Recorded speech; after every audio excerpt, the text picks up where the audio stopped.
नमस्कार। आज बात करते हैं सत्संग की।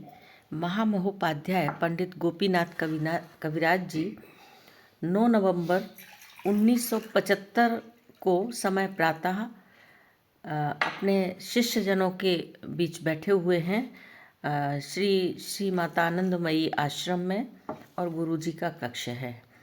प्रश्नकर्ता जिज्ञासु प्रश्न करते हैं कि बाबा, हम लोग सत्संग शब्द का प्रयोग करते हैं, पर हम सब अज्ञानी हैं, सत वस्तु क्या है इसे नहीं जानते। और प्रवचन सुनने के बाद कहते हैं सत्संग में गया था। कभी गुरु के पास गए, कभी हम माँ के पास आए, कभी हम सदग्रंथ पाठ सुनने गए। इन सब कार्यों को हम सत्संग कहते हैं। सत्संग का असली अर्थ है सत्य की प्राप्ति, लेकिन इसे जानते समझते हुए भी हम प्राप्त नहीं कर पा रहे हैं।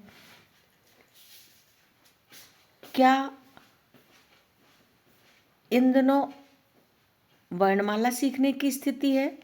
जब हम पहल वर्णमाला सीखते हैं तब हमें इसका ज्ञान नहीं रहता कि इसके माध्यम से बड़ी बड़ी पुस्तकें पढ़ी जाती हैं, बड़े बड़े इस ग्रंथों को पढ़ते हैं। हम लोगों का सत्संग इसी प्रकार का है क्या? बाबा कबीराज कहते हैं, तुमने जो कुछ कहा वह ठीक है, लेकिन यह वास्तविक सत्संग नहीं है। रिलेटिव पॉइंट ऑफ व्यू से तुम्हारी बातें ठीक है। सत्संग होने पर नष्ट नहीं होता। सत्संग हमेशा स्थायी होता है। उसमें आनंद रहता है, निरानंद रहता है, सब कुछ रहता है। इनमें सार वस्तु ही सत्संग। अगर किसी को अच्छा आदमी समझते हुए उसका साथ कर रहा हूँ और इसे सत्संग कहूँ तो यह सत्संग नहीं हुआ। अच्छे लोग जब खराब लोगों के भीतर जो वस्तु है उसे कवर करते हैं तब सत्संग होता है। इस भाव का एक्शन होने पर ही होता है सत्संग। सत सत सत असत नहीं है। वह सत है, सत ही है, लेकिन असत तो है ही नहीं। जिसे असत कहते हैं वह भी तो भगवान ही है। सब चाहिए पूर्ण वस्तु, तभी वह वस्तु अपनी होती है, वरना अपनी कैसी होगी? अगर दूसरी वस्तु हुई तो पराया हो गई, उनके अलावा कुछ नहीं। वही है सब। जिज्ञासु प्रश्न करता है कि बाबा, जब आप स्वस्थ रहते थे तब आपके सिगरा वाले भवन में आपके चरणों में बैठकर हम लोग विषयों की चर्चा करते थे। तब आप कहा करते थे सत्प्रसंग करो। यह जो सत्प्रसंग है और हम लोग जो बातें करते हैं वे सब भी तो मूल से आई हैं, तो क्या यह सब बातें बेकार की हैं? कविराज जी उत्तर देते हैं, वह मूल से आई हैं। अगर यह कौशल है तो वही होगा। आई है यह बात तुम नहीं कह सकते, नहीं भी आ सकती है।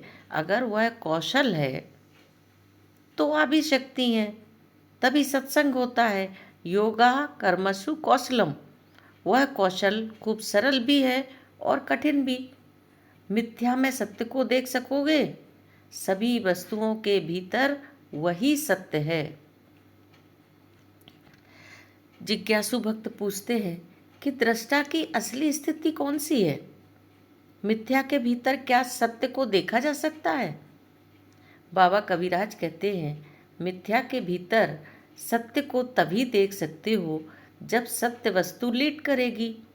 इस समय तुम मुक्त नहीं हो। सभी वस्तुओं का वही होगा, सभी वस्तुओं में पाओगे, अन्यथा भगवान कैसे हुए? अगर ऐसा नहीं हुआ तो यह तो खंड खंड हो जाएगा। कौशल उसमें है जिसका साथ किया है, उसकी अच्छाई बुराई देखने की जरूरत नहीं है। जिसे बुरा कहता हूँ उसमें भी अच्छाई है। मैं देखूँगा तो मेरी आंखों के सामने अच्छाइयाँ भी तैरती रहेंगी। यह अच्छा आदमी है, यह बुरा आदमी है, यह सब जगत की बातें बन जाती हैं। बुरे आदमी के भीतर भी अच्छाई देखनी चाहिए, तभी तुम अच्छी चीज़ें प्राप्त करोगे। संसार में अच्छी बुरी दोनों चीज़ें हैं, अच्छे भी हैं खराब भी हैं। खराब व्यक्ति में भी अच्छाई है। तुम अच्छाई को पा सकते हो, यह तुम्हारे हाथ की बात है। अच्छाई पाने का कौशल है। विचार करके तुम करोगे क्या, ये अच्छा है ये बुरा है, इस प्रकार विचार नहीं करना चाहिए। अब जिज्ञासु भक्त पूछता है कि आपने कौशल की चर्चा की, इस कौशल को किस रूप में प्रयुक्त किया जा सकता है? मान लिया कि विचार नहीं करूँगा। बाबा कविराज कहते हैं, यह हृदय का आकर्षण है। शिशु जैसे माँ को चाहती है, उसके पास शिशु जाता है। माँ बच्चे को गोद में लेने के लिए बुलाती है। शिशु हाथ बढ़ाकर माँ की गोद में चला जाता है। अगर माँ छोड़ दे तो वह गिर जाएगा। शिशु इस पर विचार नहीं करता, वह माँ की गोद में जा रहा है। अगर यह भाव है तो वह इस बात पर विचार नहीं करेगा कि मैं गिर जाऊंगा। इस तरह से विचार करने पर खंड हो जाएगा। विचार मत करो। अब जिज्ञासु पूछते हैं, कृपा और पुरुषाकार के बारे में आपसे अनेक बार चर्चाएं हुई हैं, जिनसे इतना मालूम हुआ कि कृपा एवं पुरुषाकार अगल बगल रहते हैं। पुरुषाकार और कृपा एक पक्षी के दो पंख हैं। केवल पुरुषाकार से नहीं होता, केवल कृपा से नहीं होता। कृपा के रहने पर पुरुषाकार को रहना ही पड़ेगा, पुरुषाकार के रहने पर कृपा भी रहेगी। परमहंस रामकृष्ण देव ने गिरीश घोष से कहा था, तुझे कुछ करना नहीं है, यहाँ तो केवल कृपा देख रहा हूँ, पुरुषाकार कहाँ है? इस बात का जवाब नहीं है मेरे पास। तब बाबा कविराज कहते हैं कि उसके भीतर पुरुषाकार था, इसलिए उसने कृपा को खींच लिया। उसके भीतर पुरुषाकार था, इसे वह नहीं जानता था। उसका बाहर प्रकाश नहीं था। दोनों की जरूरत है, पुरुषाकार और कृपा की। केवल कृपा से कोई काम नहीं होता और न केवल पुरुषाकार से कोई काम होता है। इसके बाद जिज्ञासु भक्त पूछते हैं कि अखंड महायोग के बारे में आपने एक जगह योगी और साधक की श्वास क्रिया के संबंध में कहा है। योगी और साधक की श्वास क्रिया में प्रभेद है। मेरी समझ में यह भेद नहीं आया है। योगी और साधक के श्वास ग्रहण और श्वास त्याग में कहाँ भेद है, कृपया बताइए। बाबा कविराज कहते हैं, श्वास की गति रोध करने पर अच्छा नहीं होता और अधिक त्याग करने पर खराब नहीं होता। श्वास त्याग और ग्रहण का सामंजस्य करना चाहिए। इन दोनों के सामंजस्य से साम्य अवस्था प्राप्त होती है। अधिक होना चाहिए और रोध भी होना चाहिए, दोनों का समन्वय होना चाहिए। अब भक्त प्रश्न करते हैं कि दोनों का समन्वय होने पर क्या एक की निरोध अवस्था आती है? बाबा कविराज कहते हैं, निरोध क्यों होगा? निरोध की आवश्यकता नहीं होती। योगी के आनंद का उच्छ्वास निरोध क्यों होगा? निरोध और व्युत्थान इन दोनों से परे होगा। यही है भगवत प्राप्ति। उन्हें छूना होगा, भगवान को छूने की इच्छा होगी। भगवान में क्रिया भी है और निष्क्रिया भी है, समन्वय हो जाता है, अन्यथा नहीं होता, केवल एक तरफा हो जाता है। योगी के लिए साम्य अवस्था आवश्यक है। गतिरोध करने से कोई लाभ नहीं होता, दूसरी ओर गति बढ़ाना भी ठीक नहीं है। अब भक्त जिज्ञासु पूछते हैं, क्या साम्य होने पर आनंद अनुभव होता है? बाबा कविराज कहते हैं, आनंद का अनुभव तो तुच्छ चीज़ है, आनंद का त्याग होना चाहिए। आनंद अपने कब्जे की चीज़ है, हमारे अधीन। मैं आनंद के अधीन नहीं हूँ, तभी यह होगा, अन्यथा कैसे होगा? आनंद और निरानंद दोनों ही मेरे अधीन रहेंगे। योगी के लिए यही बात है, समन्वय समन्वय। अब गोपाल भाई ने प्रश्न किया कि आह्लादनी शक्ति क्या है। बाबा कहते हैं आह्लादनी शक्ति के बाद कुछ नहीं है आनंद।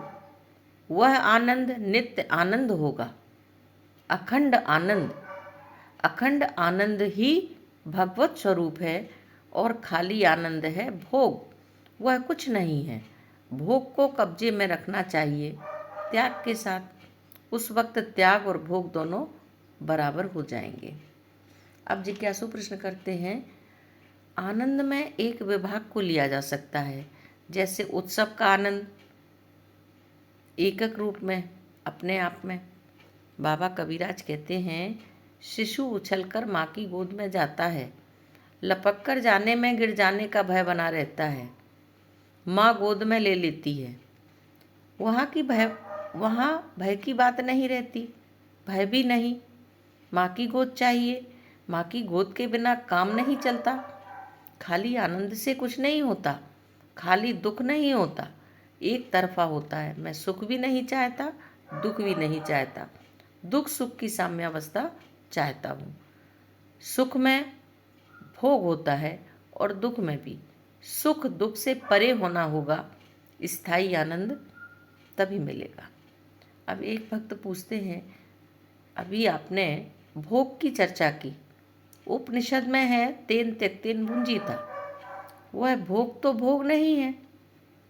बाबा कहते हैं नहीं, अगर भोग त्याग में परिणत हो जाता है तो फिर भोग कहाँ रह जाएगा। भोग त्याग में परिणत हो जाता है, त्याग भोग होता है, भोग त्याग होता जाता है। त्याग और भोग में विरोध नहीं रहता। विरोध न रहने पर आनंद चिर आनंद होता है, अन्यथा आनंद एक तरफा हो जाता है। त्याग के द्वारा जो आनंद मिलता है वही आनंद स्थायी होता है। अब भोग नहीं है, मूल वस्तु में त्याग भी है, आनंद भी है।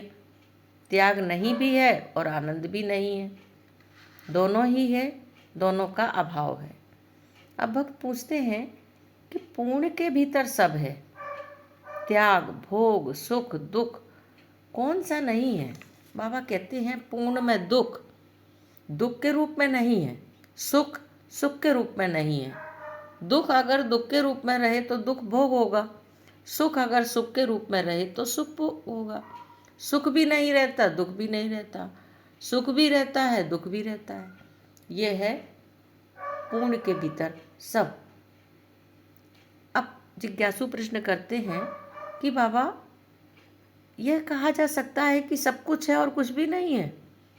बाबा कहते हैं यही होना चाहिए, यह कहने से नहीं होगा, होना चाहिए। माँ की गोद में उछलकर गिरना, माँ की गोद में जाते ही वह गोद में ले लेती है। माँ जब गोद में ले लेती है तब तृप्ति अनुभव होती है।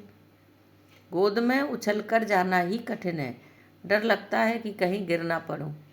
गोपाल दादा कहते हैं इसका अर्थ है कि माँ गोद में ले लेगी, यह निर्भरता होना चाहिए।